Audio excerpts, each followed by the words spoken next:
Good evening, everyone. Thank you so much for joining in. We're just going to wait for a bit for the rest of the attendees to log in, and then we can begin. If some of you can quickly write in the chat box if you're visible and audible, that would be great. Raising hands won't help. I'm so sorry because you won't be able to unmute you. That's going to be a challenge. But you can quickly drop in a yes in the chat box if you can hear us and see us. That's going to be visible audio. Thank you so much, Shipra. That's really helpful. Also, it's a sincere request if we can send the messages to everyone, not just to host and panelists. Uh, Ajay, I hope that's enabled now. They can change sending it to host to everyone. Okay, great. It's not. Araman, can you make me the host? Wait. That's okay, Shipra. We'll get it changed. Done? Are you the host now? Mm, I don't think so. Not yet. No, I'm not. I clicked on the option make host. Yeah? Wait 1 second. I'll see if I can change this. No, I'm not yet.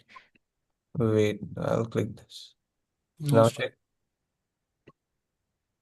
Wait. Now check. Yeah, it's course now. It should work, I think. 1 second. Thank you. Yeah, done. Yeah. Done. Enabled. I have enabled now. You can send message to everyone. Thank you so much. Done.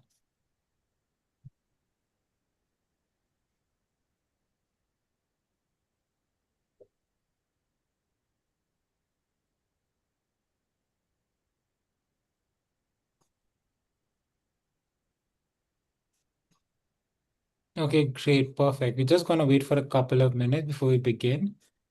Also, it'll be super helpful if you're students, you can mention the class you're in and the schools you're joining from. And if you're a parent, you can just mention parent. We really appreciate you joining and taking out the time in the day. That's gonna be super helpful. You can just write your name, the school you come from, or if you're a parent, which school or grade your ward is studying in. That's perfect. I'm just gonna wait for 1 more minute.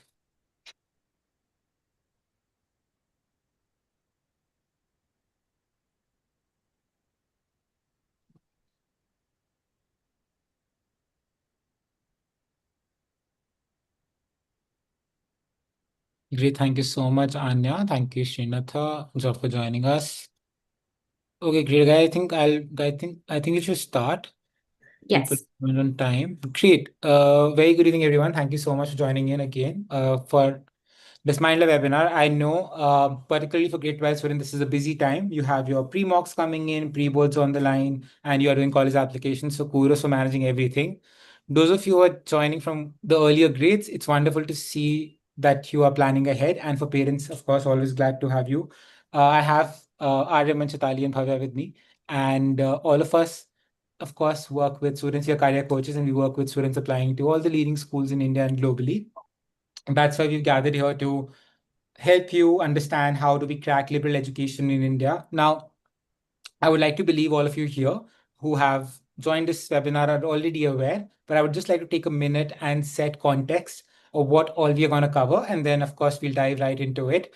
Um, Liberal education is not new to India. In fact, to give you a lesson in history, the first few liberal schools in the world were in India, like the likes of Nalanda, Takshila, and we introduced it to the world.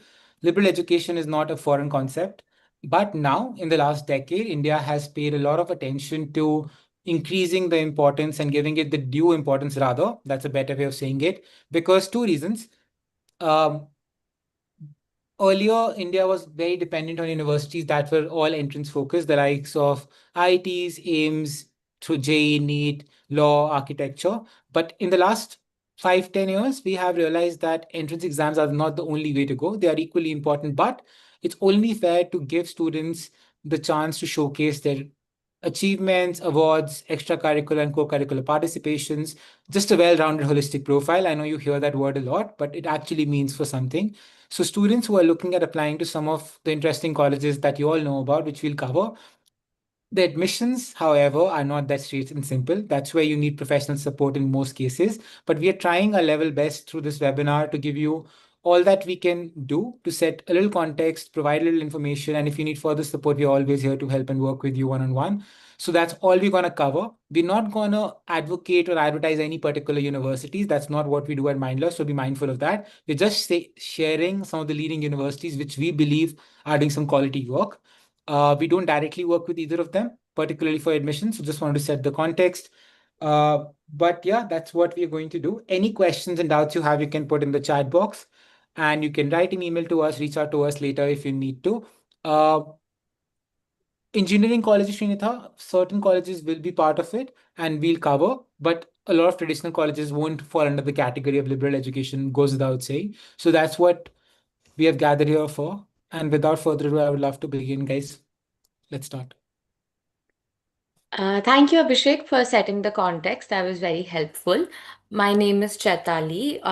As part of Abhishek's team, all of us will be helping you today in understanding what liberal education is, what is required of you, and what are the best options available for liberal education in India. To start with, let's first understand why liberal education is a good idea and why so many people are, why there is like such a grown interest in liberal education in India. First and foremost, being the fact that we have had a very exam centric education system for a very, very long time, because of which sometimes our students struggle a lot if there is an emergency or if they are not able to learn in traditional ways, they miss out on very good opportunities.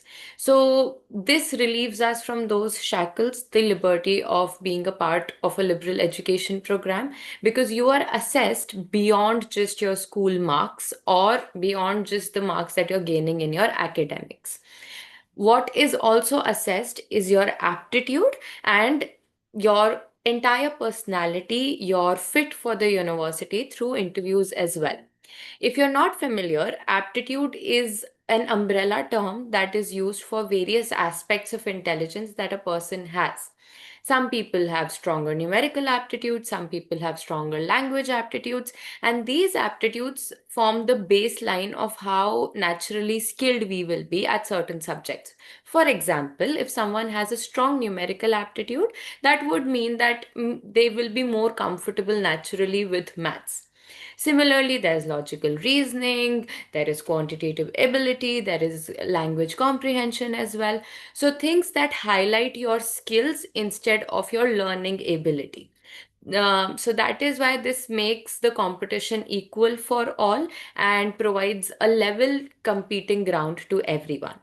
And then that brings me to the third point, that it provides opportunities to each student. Even if there is a student who has not been able to perform as competitively in academics, is not a top performer in the class academically, but is talented overall, they would have just as good of a chance at quality education as the topper of the class, which I believe, and I'm sure all of us here agree, every student deserves.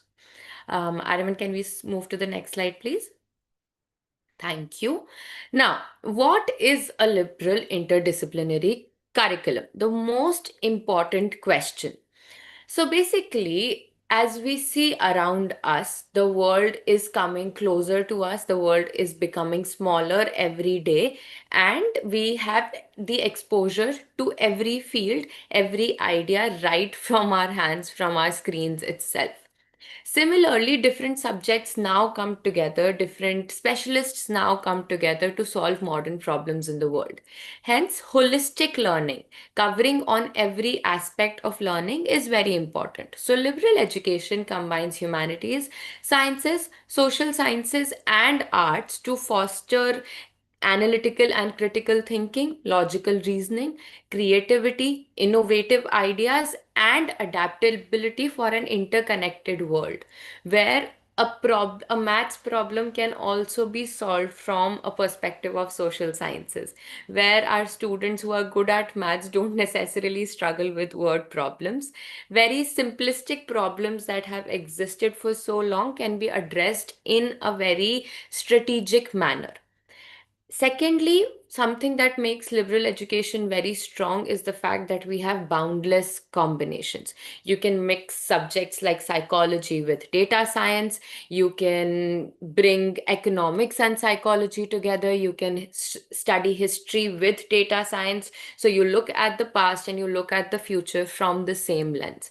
This allows us to address the same problems in a much more innovative manner, and, if I may say, even in a more inclusive manner.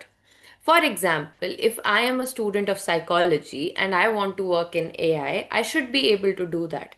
But I won't have the opportunity to learn in that manner. I wouldn't have had the opportunity to learn in that manner.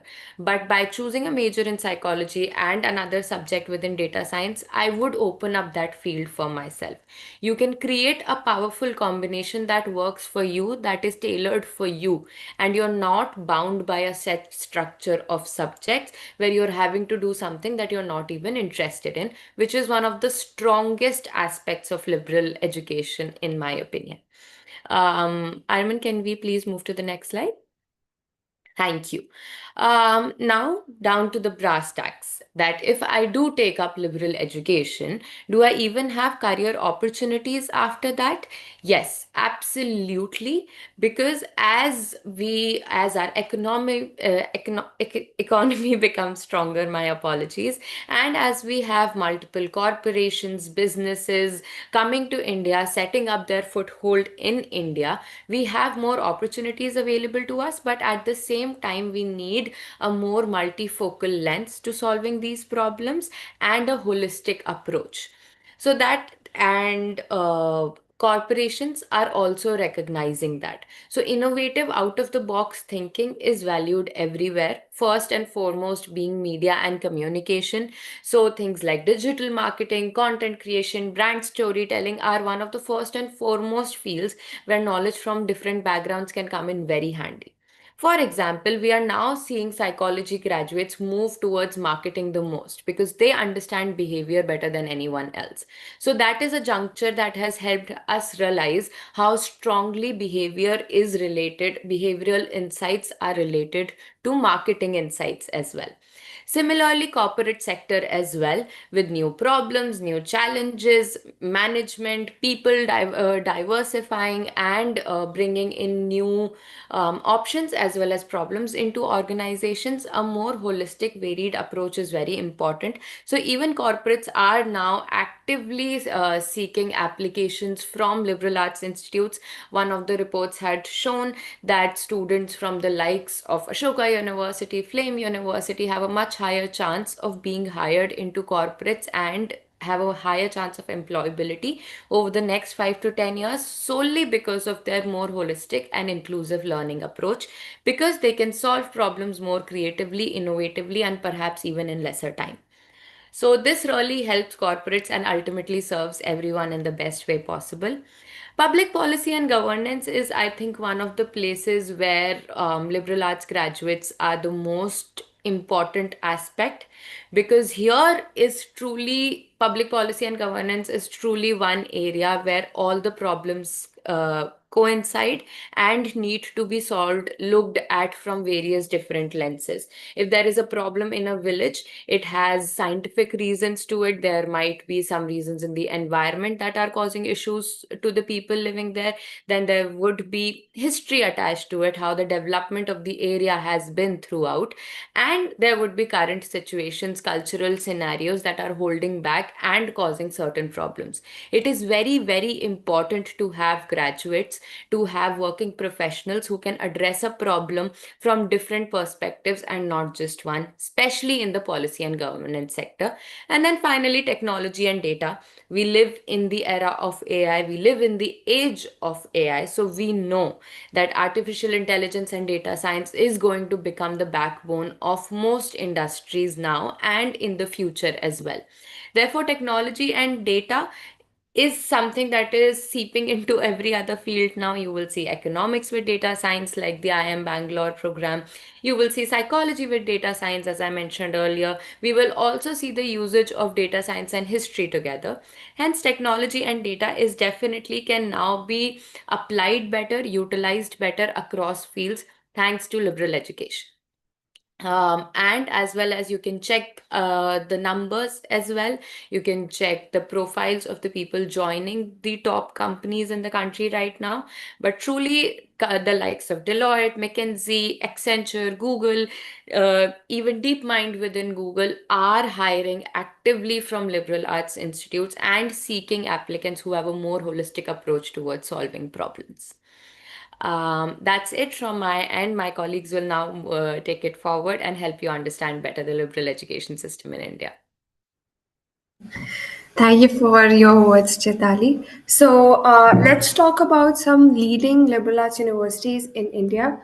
Right. So we know that Ashoka was one of the first liberal arts universities that started in India back in 2016, followed by Flame, and then Krea University that started in 2018. I myself am a Krea University graduate, so I can tell you for sure that the kind of education that is offered at these universities is very holistic, unlike traditional universities where you cannot even think about mixing humanities subjects with STEM subjects. Liberal arts education gives you that freedom. For example, if we look at Ashoka, you can do an economics and finance degree. They are really popular for their political science and international relations degree. They give you major minor combinations like computer science. You could do computer science and psychology. You could do data science and psychology at Krea. You could do economics and psychology, in one of these universities if you're really interested in perhaps marketing or behavioral economics, right? If you look at Flame will give you again data science and economics. It'll give you media studies. It has a digital marketing course. It also has a BBA with minors in psychology or even design.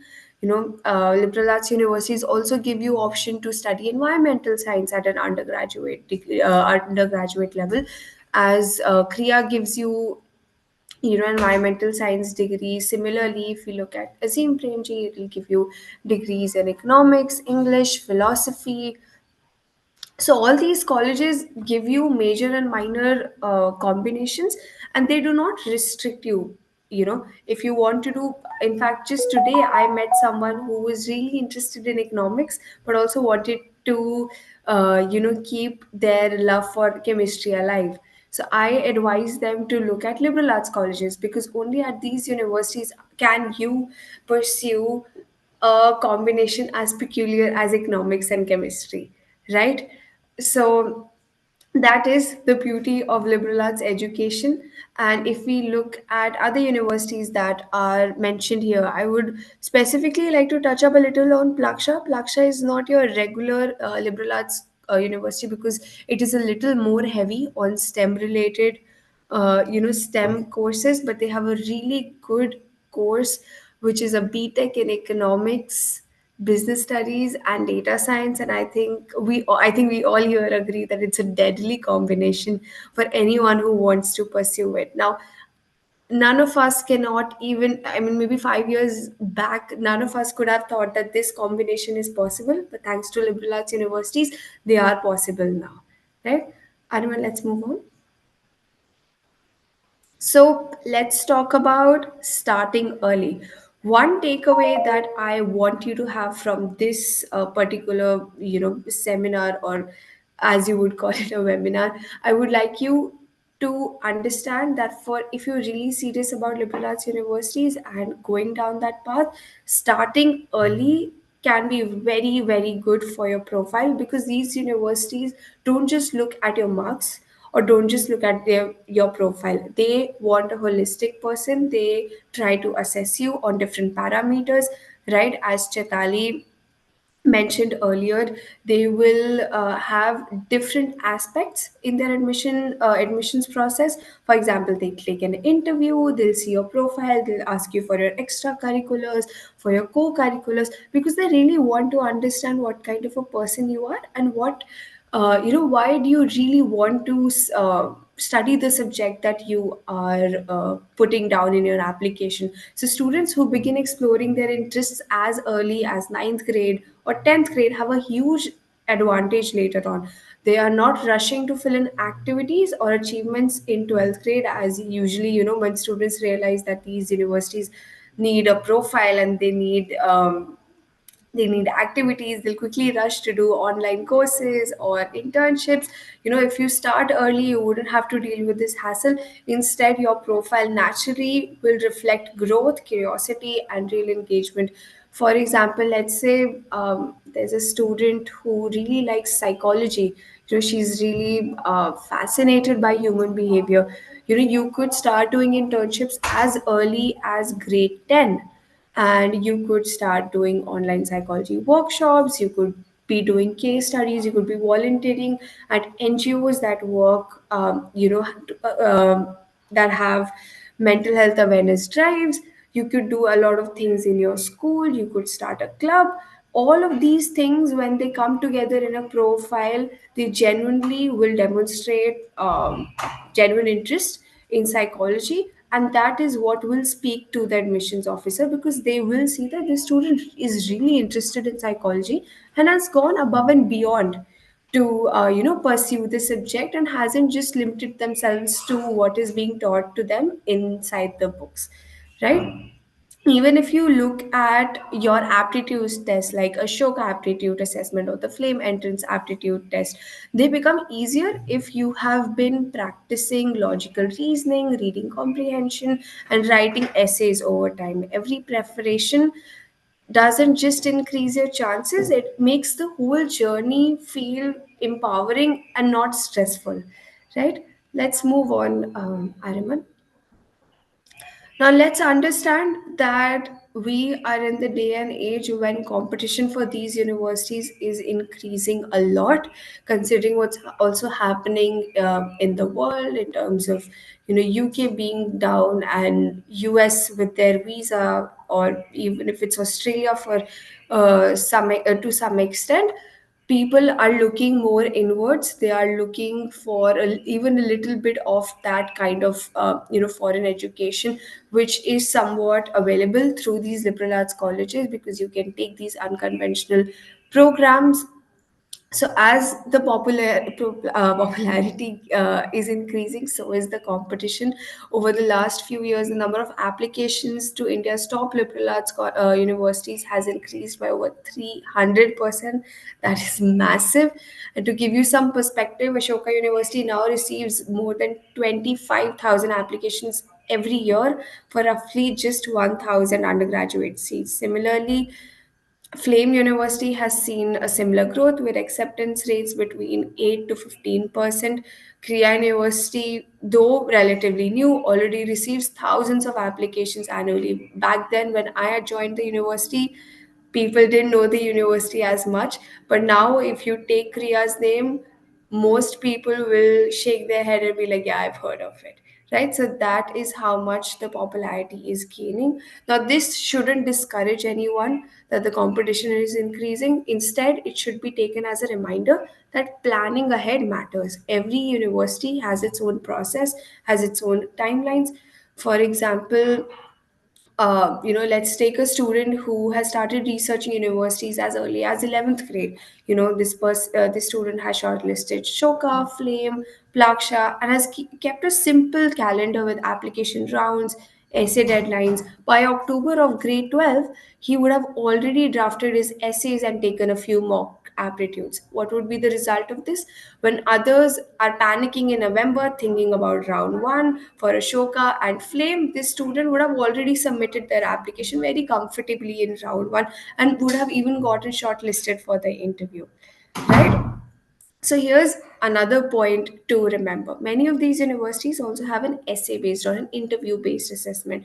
They are not just about your test scores. So if you prepare gradually, you start reading newspapers, reflect on your experiences, start practicing communication, you will naturally perform well. Think of it this way: you're not preparing for a test, you're preparing for your future self, the one who can think critically, express ideas clearly, and pursue what they truly love. That's the real competitive edge. Moving on to my colleagues now. Hi, am I audible? Yeah. So thank you so much, Chatali. Thank you so much, Abhishek. Thank you so much for giving the context, of course, and also uh, so how Mindless supports you throughout the journey. So I am going to talk about the extension of assistance that Mindler provides to its clients or to everyone. So first and foremost, we are going to talk about profile building. So even Bhavya and Chatali mentioned about profile. So whenever someone talks about university applications or anything, they just talk about essays or application portals, interviews. But that's just the secondary part. The most primary part is the profile, which actually leads on to your essay and also your interviews and entrance tests. So expert guidance on creating a compelling profile tailored to liberal education requirements. So for example, if someone wants to get into any college or just make a profile, it is not a cookie cutter process, because as we also know, every child has different capabilities and different capacities when it comes to their thinking, their perspectives, and their skill set as well. So it is very bespoke in nature. So first we analyze, first we get to talk to students, and we get a lot of students from all walks of life, who have a lot of knowledge in different perspectives towards different subjects and towards different fields of education as well as careers as well. So according to that, we help them tailor their profile. Now, tailoring their profile doesn't actually mean just getting things done for the sake of doing things, because also in interviews and your essays and also on entrance tests, primarily interviews, you're asked about what you have done. So just doing things for the sake of doing things, you wouldn't even know what you have done unless until you do it yourself.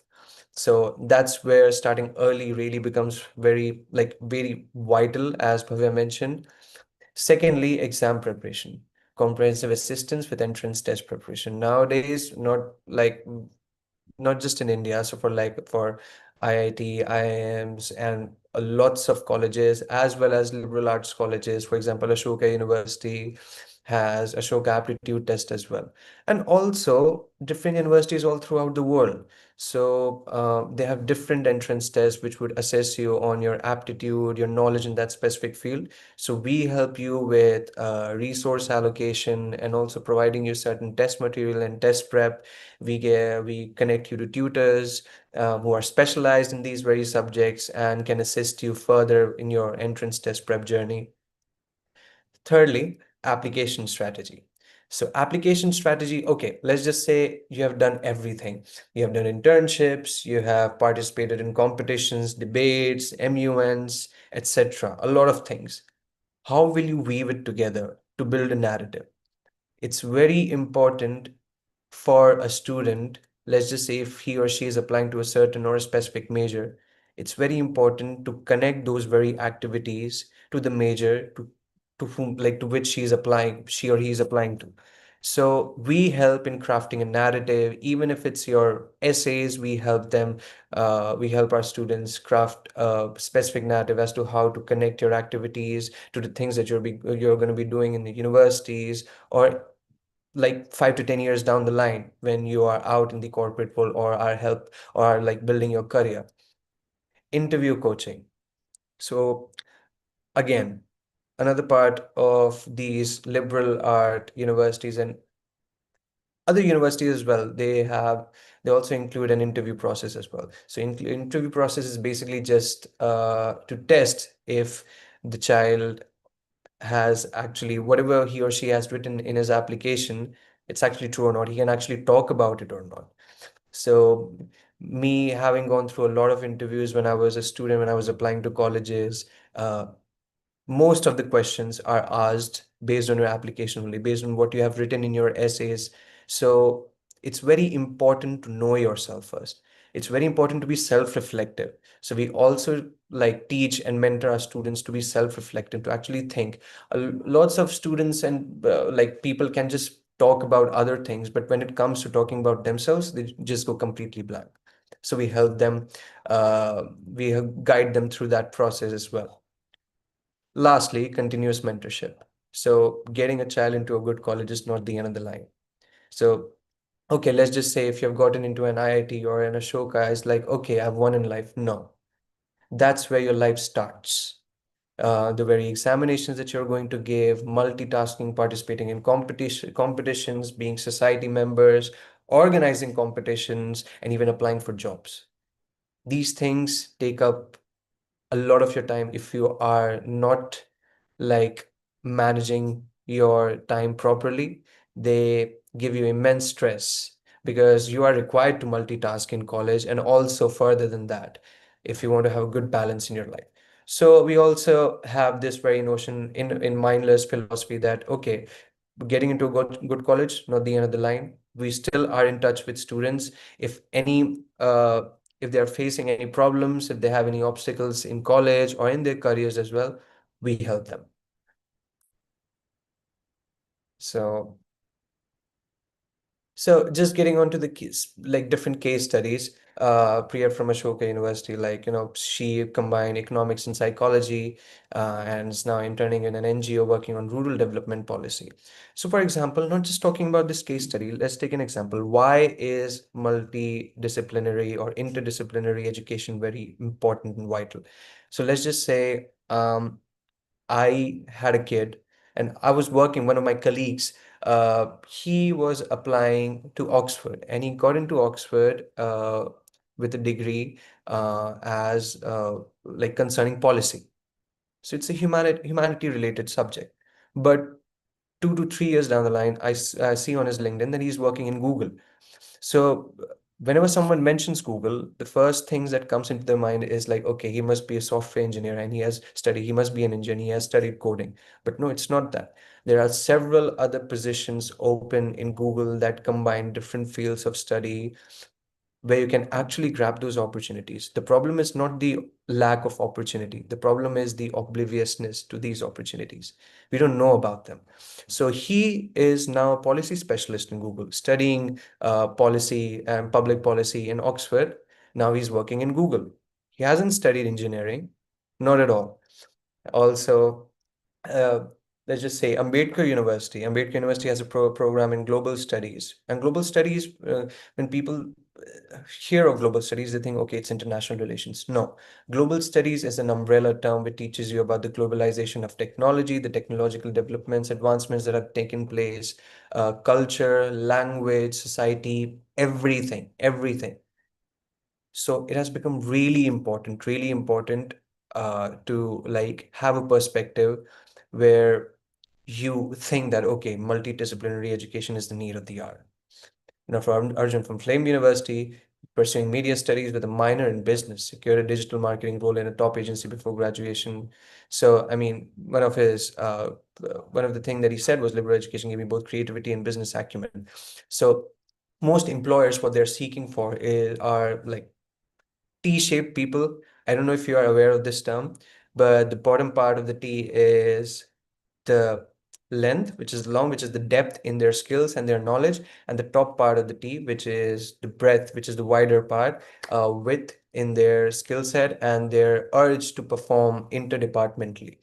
So also nowadays, most of the startups that have been coming up, they require not just people who are constricted to a certain department, they also want people who can work cross-departmentally as well. Having experienced that, it is very important and also equips you with a skill set that can help you branch off into other streams as well later down the line. Your next step, embrace liberal education with confidence. As I mentioned, the very importance of liberal education, flexibility and creativity, of course. Liberal education offers unparalleled flexibility, nurturing creativity, and opening diverse career paths. As I mentioned, it gives you the very avenue, gives you the opportunity to branch off into different fields later down the line. It gives you an idea, okay, this is how it works like. So let's just say if I'm working in an let's say I'm counseling students, but also at the same time, I'm helping my colleague when it comes to hiring, or I'm helping my colleague when it comes to crafting marketing strategies. I get to know the nitty-gritties of the different processes that are facilitated in a company or in an organization in general. So I know how these things work like. So later down the line, I can branch off into these very like fields of work as well as like education as well. Start early. Starting early means you get to do a lot of activities by yourself. Most of I know it's not a good thing to say, but coming at the last time and just saying, okay, I'm just doing thing for the sake of doing things doesn't make any difference at all.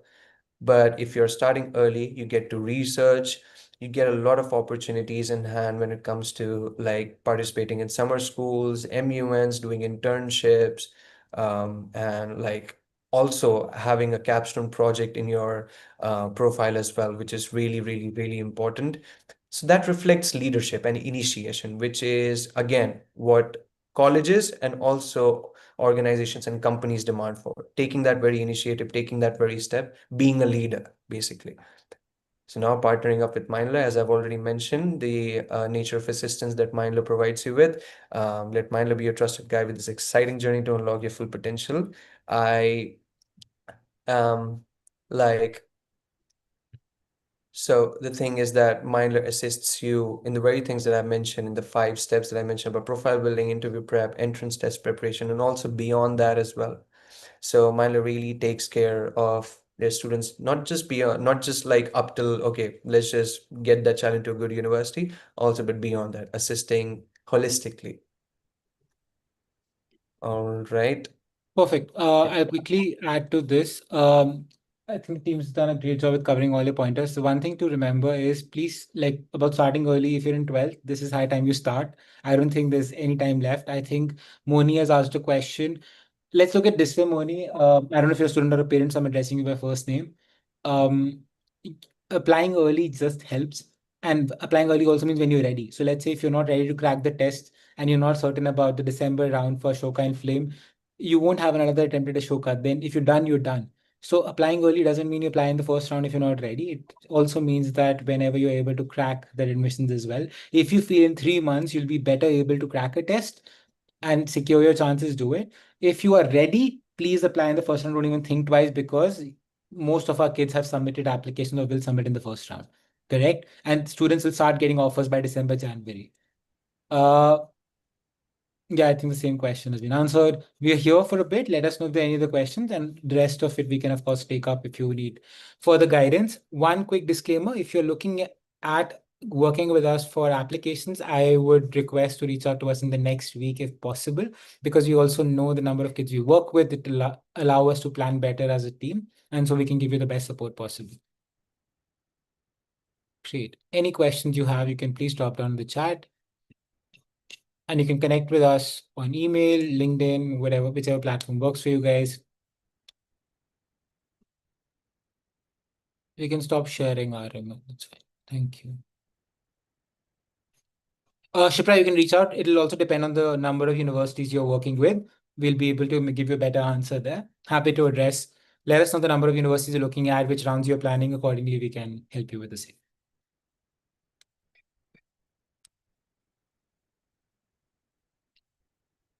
Okay, this question has been answered. Wonderful. Are there any other questions that we can take up for you?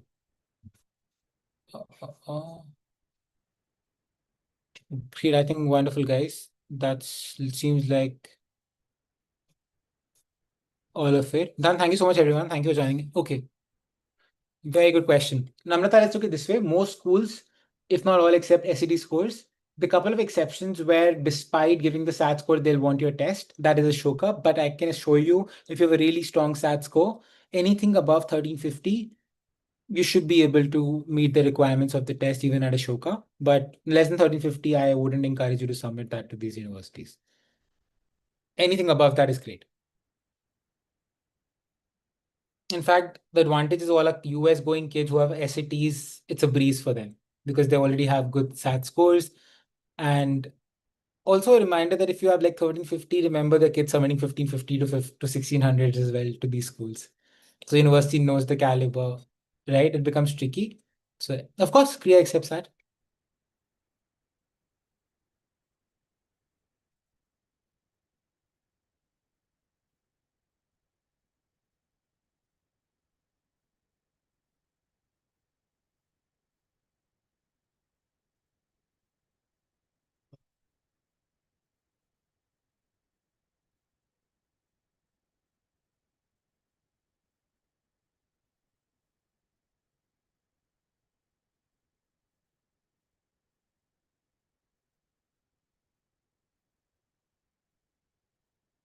No, Namrata, not really. They also accept students from commerce and humanities. They prefer science students, also because all the courses are sciences except one which Chitali had mentioned or Bhavya had mentioned. So data science, business, and economics. If you have maths and strong scores in maths, it's helpful. But Plaksha is very academic in nature when it comes to admissions. They don't discount. Also, remember you have a student submitting their JE rank, and you are coming with average percentage. Is not going to work. Amongst all of them, if I can say Plaksha is more stringent about academic requirements. Less than 90 is a no-go.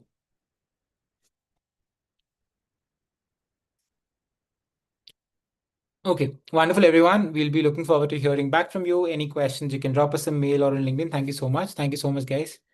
Have a great evening and good luck. Thank you. Thank you, everyone.